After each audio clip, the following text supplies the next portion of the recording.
Hello and welcome to our channel. For today's video, I'm going to teach you how to watch CSGO replays. Before we start, please don't forget to like and subscribe and click the notification bell for you to be updated to our latest tutorial videos. Without further ado, let's now begin.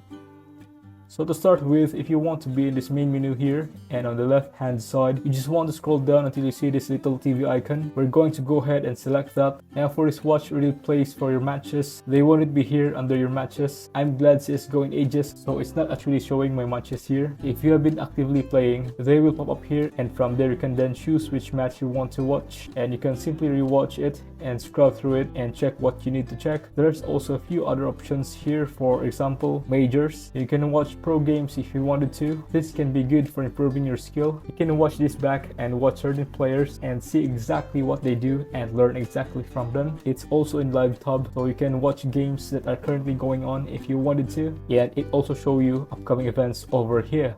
If you find this video helpful, leave a thumbs up, share it to your friends, and hit the subscribe button. Thanks for watching, and I'll see you soon in the next video.